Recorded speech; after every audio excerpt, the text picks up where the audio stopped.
Hi, so I'm here with another episode of the 4.0 Impact Series. Today I'm delighted to be joined by Stefanie Gerhart from a company called ecoLocked, an early stage sustainable materials,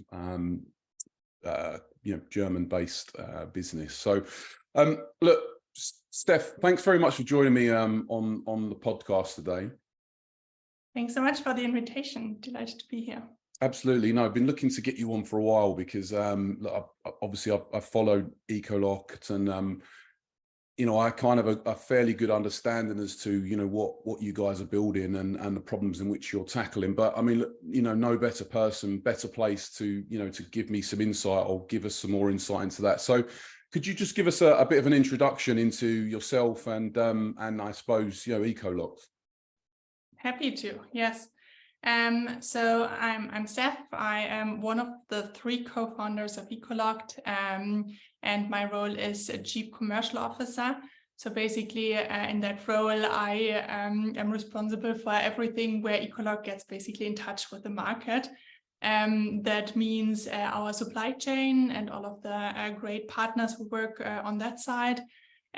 Plus obviously customers. This means basically all of the key decision makers across the whole construction value chain. Mm-hmm. And then also if you think about regulation, politicians, certifications, partnerships with other startups. So these are the things I'm taking care of. In terms of background, maybe quickly, yeah. I'm a business background. I have business background, studied economics. Worked in consulting before with Boston Consulting Group in Europe and the US, and was with the World Economic Forum, also very much focused on commercializing and enabling to scale decarbonization technologies in hard-to-abate sectors. Okay, very well qualified then. So look, ecoLocked, give us give us a bit of an overview as to ecoLocked, and I suppose where I always suggest we start is I suppose the problem which you've identified, because then that should segue nicely into I guess the evolution of ecoLocked. So yeah, look, please go ahead. Okay, yeah. So basically what we are doing at ecoLocked is we are developing CO2 negative concrete admix material.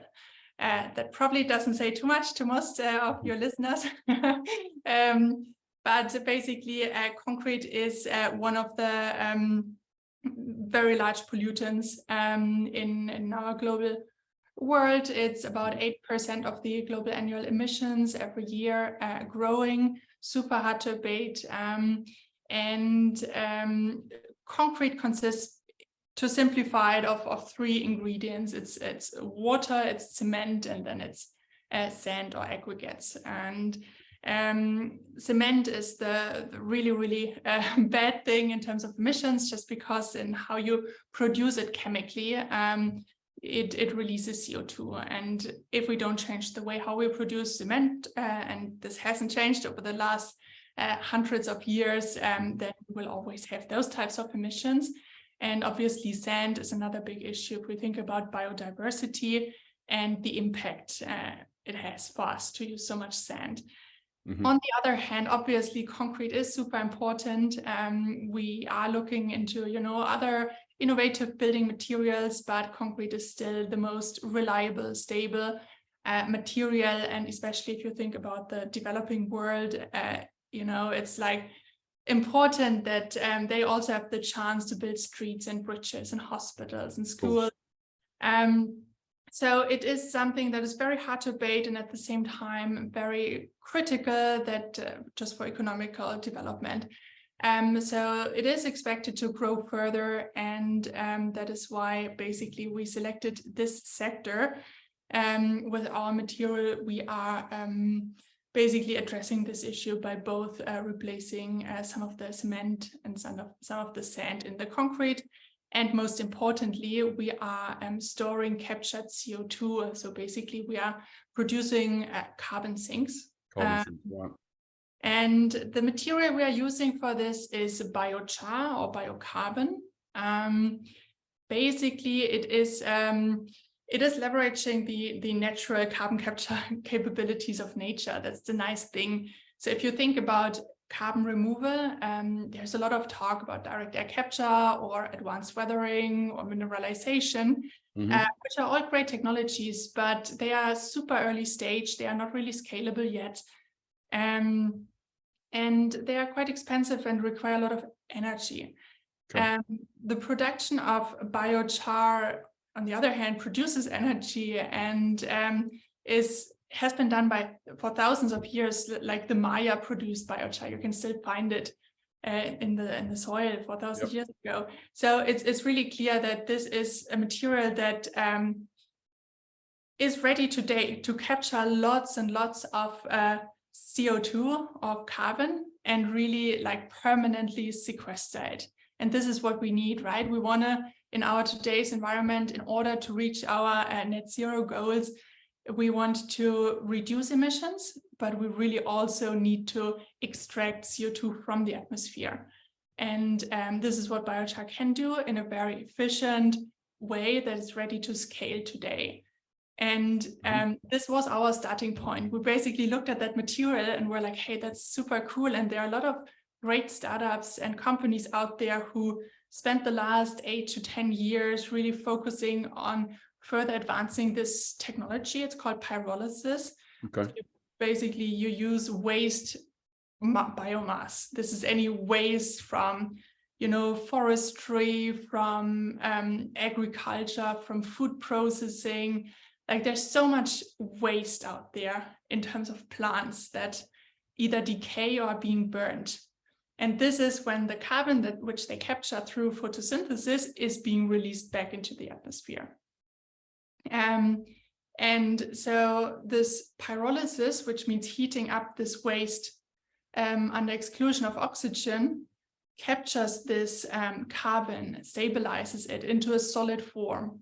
And this is what the biochar is. So it's basically carbon which is extracted from the natural carbon cycle. So as I said, lots has happened there. We really want that technology to scale to have an impact today. But what was missing were really scalable end use cases.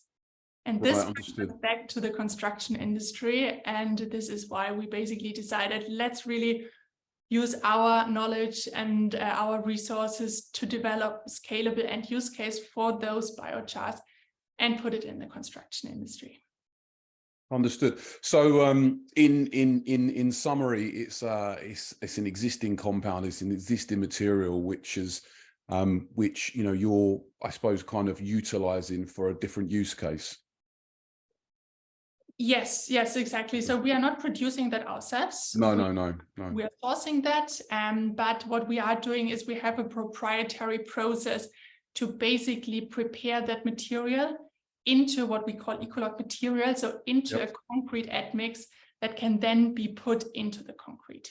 Understood. And going back to one of your statements at the beginning of the conversation, you said that it's kind of widely accepted that the concrete industry is responsible for around 8% of global CO2 emissions. So you talk about attacking a problem or solving a problem at scale. If you just make a small dent in that global 8%, I mean, we're talking significant impact, right? Yes. Our ambition is really to have 0.5 gigaton of impact in like capturing and sequestering CO2 by 2030. Wow. Okay. Very ambitious goals, but I applaud your effort there. Look, if we could, go back to ecoLocked. So I understand, the problem the problem you've identified and the solution to it, but just go into a bit more detail about the formation of the company, and perhaps kind of where you are now year to date. Mm-hmm. Yeah. So the original idea came really from my one co-founder, Michael. He quit his job. He's an environmental scientist and engineer. He came across biochar. I was like, wow, great material. What can we do with it? How can we maximize climate impact here? Then my second co-founder, Mario, joined. And the two of them really thought about, what could a business model look like? What could a company like this do? And then I joined as the third co-founder, really, coming and bringing this expertise on the market side and commercializing these types of technologies. Sure. And then we did our first funding round last year in August. At that point, we were 4 people. We had a head of R&D join us shortly before closing that round, and then we scaled really fast. At this point, we are 10 full-time employees plus working students, currently looking to hire a couple of more people. We are now we have our prototype. We have tested and confirmed its fully functionality, both in our own lab, which we have built up since then, plus also externally. We're working with first partners in the industry and now doing first pilot projects, basically. Understood. So the to summarize, the product is there, the product is out on the market. In terms of, like, I suppose, growth, it's really about scale, right? About getting, you said you've got various partners that you're starting to work with. So I'm guessing you're in like kind of ramp up phase now.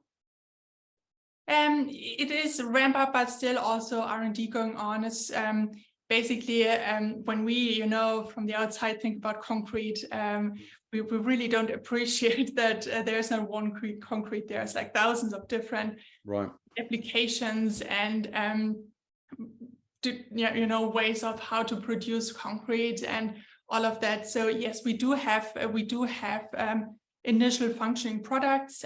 Basically, it's medium strength concrete.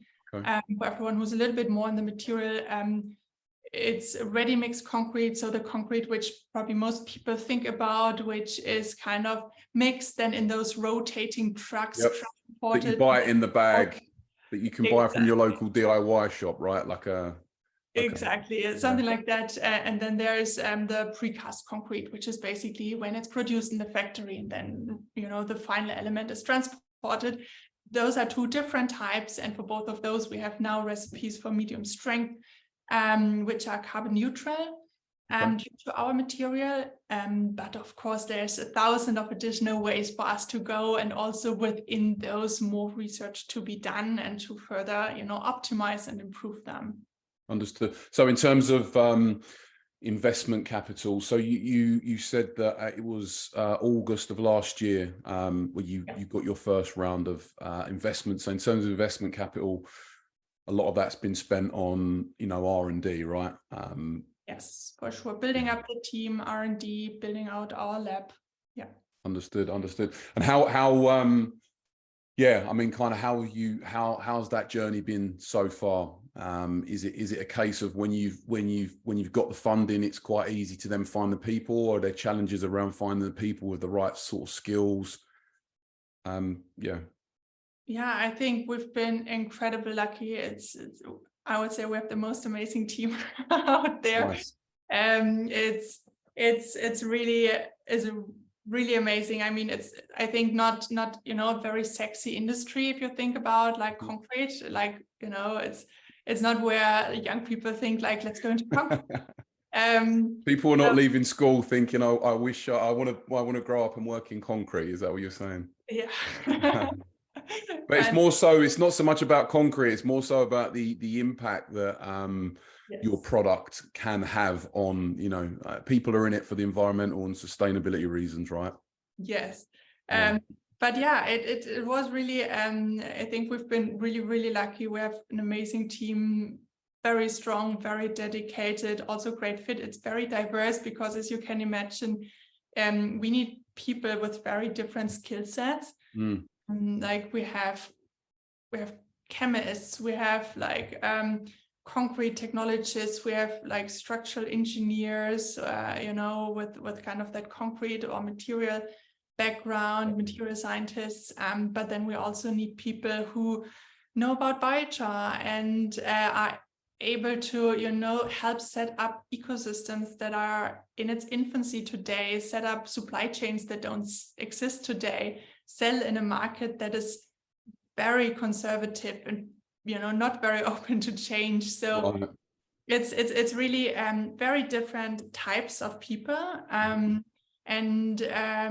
I think it's a great team, very diverse, both in their backgrounds, but also in terms of nationality. We, like, out of 10 people, we have I think 9 different nationalities. Oh wow, I love that. One person has 2, so Okay. but it's very, I think, rewarding and very well functioning. But yeah, definitely also a challenge as we are now growing to find the right fit of people. Get the right people through the door. Okay.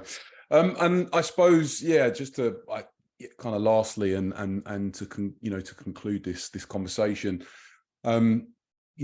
what next? What does the rest of 2023 look like for ecoLocked? And then, maybe give us a glimpse into the future, in terms of new territories or expansion into like other spaces, and what does it look like? Yeah. So for now we are focused on Europe, and specifically because we need to start somewhere. It's mostly the DACH region, Okay. plus basically Netherlands and a little bit Benelux. But we also have already partner companies in the UK, in Turkey. So I think geographically there's definitely potential initially within Europe, but then also US and Global South, where we are looking at. In terms of, milestones and what we want to achieve, definitely continuing just validating and demonstrating that the technology works in the real world. So scaling it outside of the lab with all of the challenges that come with this. And then getting the first products really into market, like, commercializing them rather than just doing individual pilot projects. And we need to further build out our team. Okay. Yeah, very interesting. Yeah, so many early stage, and growth businesses in Europe have their eyes set on America. Yeah, I mean, I obviously I don't know to hand, but I can only imagine the impact. I mean, there's buildings going up all over America. I mean, you only have to go to someone like New York to see the use case of concrete. So I can only imagine that if you can make a dent in the US market, I mean, that's gonna deliver some real world impact globally. For sure. And I think for us, it's interestingly rather the other way around, that we get a lot of pull from there, a lot of companies reaching out, because there's a lot of, biochar production happening, and they're also looking for scalable use cases. Right. So they are interested in, when are we there? When can we have them? But yeah, I mean, it is not an easy market regulation wise, also, and certification, or norms and standards wise. So we really want to take it one step at a time. Absolutely. Well, look, one thing is you can take a lot of comfort in security in knowing that the demand is out there for the product. I mean, that's all you can wish for, right? As an early stage business, that there's demand and appetite for your products in the market, especially in a big market like the States. So, look, Steph, thank you very much for agreeing to jump on this and giving us some insight and overview into the story so far. It's a really interesting space. So, yeah, I for one, I'm really keen to kind of see how you progress, and yeah, look what the next 12 months looks like for ecoLocked. Thanks so much. It was a great conversation. Absolutely. Well, thank you once again, and yeah, all the best. Thank you. Take care. Cheers.